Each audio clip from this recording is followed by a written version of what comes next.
Good morning to all of you. Today we are going to see artery oscillator.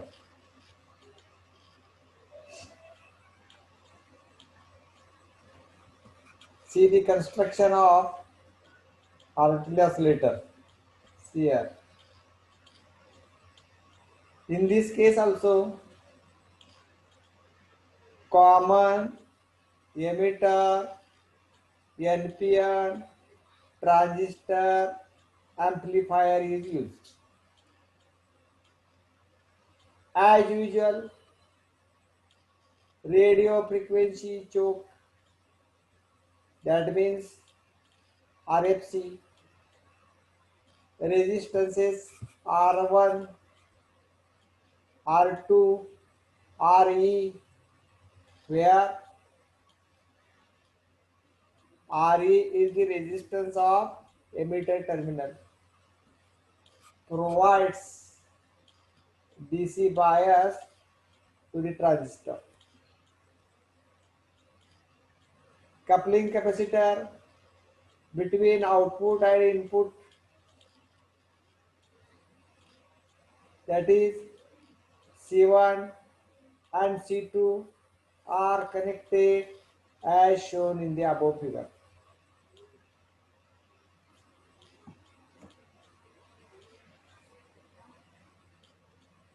The output collector terminal is connected to tank circuit made up of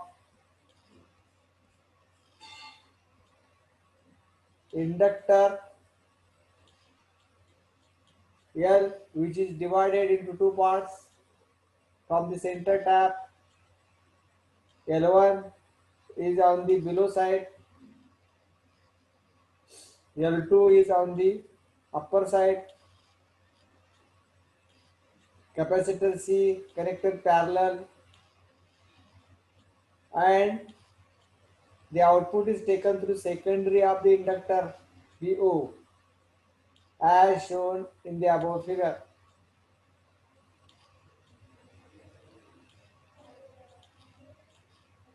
The output of tank circuit is connected to the input base terminal through coupling capacitor C1.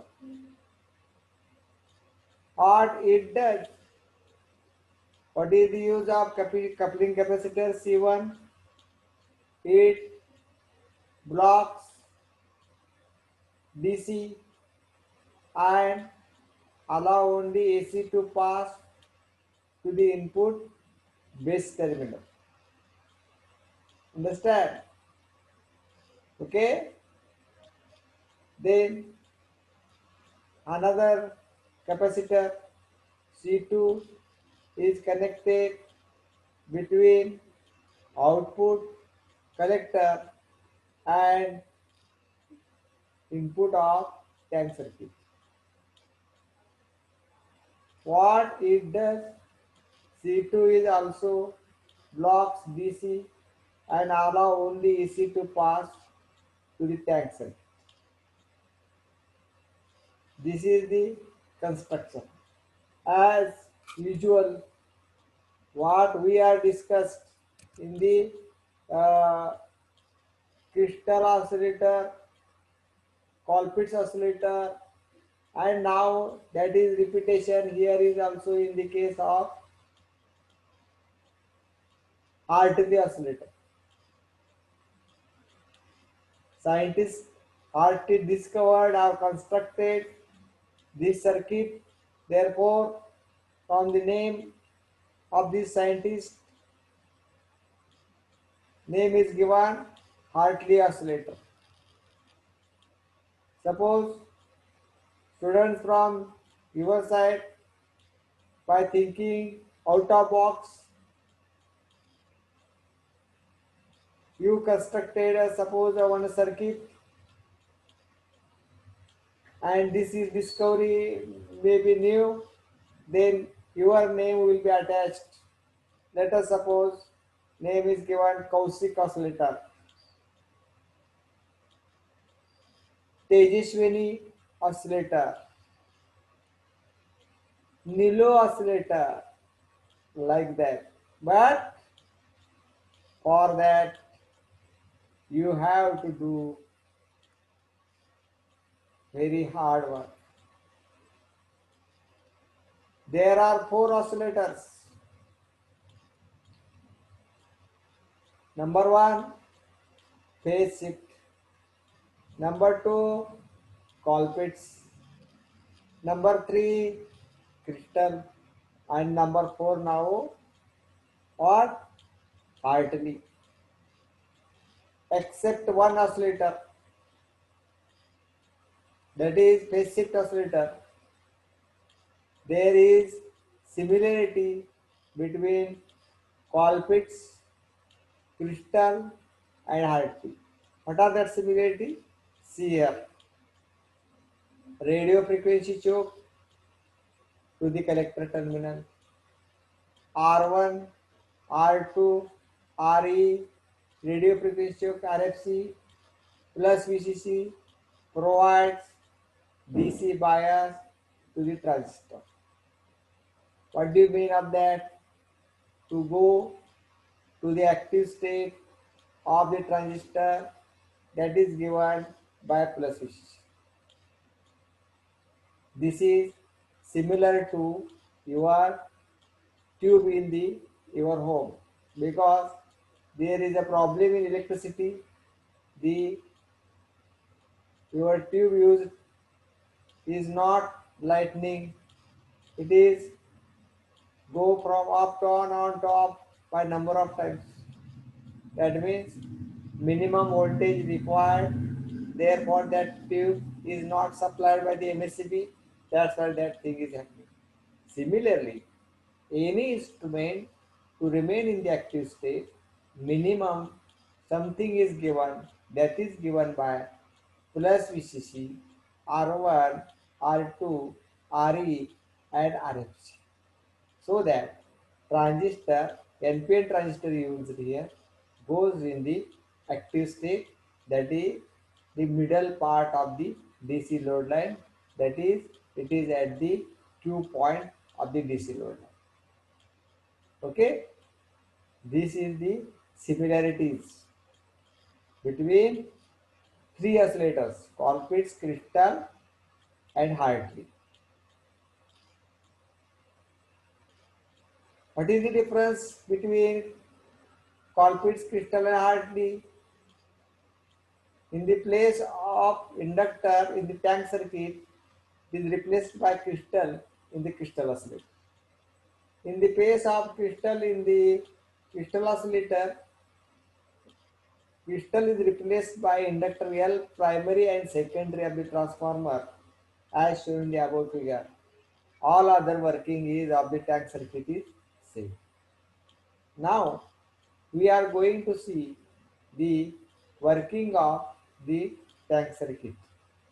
When initially plus VCC is switched on, it goes through R1, R2 and input base terminal.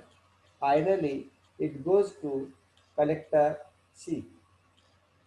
As output of collector C is connected to the tank circuit made up of L2, L1, C through coupling capacitor C2, the capacitor C starts charging.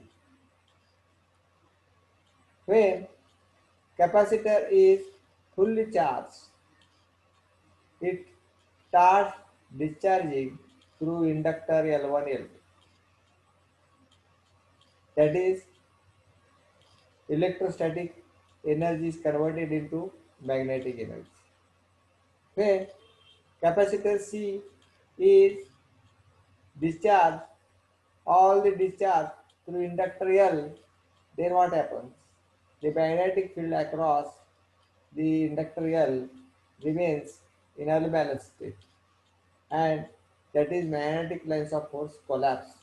This collapsed magnetic field produces back EMF, which charges the capacitor to the opposite side. Let us suppose In this case, initially on the top of the plate of the capacitor, if there are positive charges, now they are negative. If there are negative charges on the bottom of the capacitor, then it reverses to the positive. This thus the magnetic energy starts converting into electrostatic energy. When capacitor is fully charged by magnetic field EMF produced by the back EMF produced by the inductor, then capacitor starts discharging. This charging and discharging going on continuously, and it is produced continuous sustained oscillations. In this case also, the output is taken through the secondary of the transformer as view. The tank circuit, the output is connected to the common emitter base terminal of the common emitter amplifier. Therefore, this produces, tank circuit produces 180-degree phase difference. And this 180-degree phase difference created by the tank circuit, that is the feedback circuit, is connected to the input of the base terminal of the common emitter first. Again, common emitter transistor amplifier produces 180 phase difference. Therefore, total phase difference created by this Hartley oscillator 180 degree by feedback circuit, that is 180 degree by tank circuit, and 180 degree by common emitter transistor amplifier, because this is the property of the CA amplifier. Therefore, total phase shift produced by the Hartley oscillator is 360 degree, and this acts as the positive feedback. That is, the first criteria of the Barksha is satisfied. Second criteria, the value of A beta should be equal to 1. That also suppose it is satisfied. Then continuous sustained oscillations are produced as usual in the case of we observed in the crystalline cross filter. That frequency of oscillation is given by 1 upon 2 pi under root LC. What it gives? It gives the desired frequency of the oscillations can be obtained by what? Properly selecting certain components L and C. Therefore, F0 equal to 1 upon 2 pi L into C1 into C2 divided by C1 plus C2, where C equal to C1 into C2 divided by C1 plus C2. Thus, by properly selecting circuit components of L and C, that is inductor and capacitor, desired frequency of the oscillations can be obtained. Thank you. Thank you very much.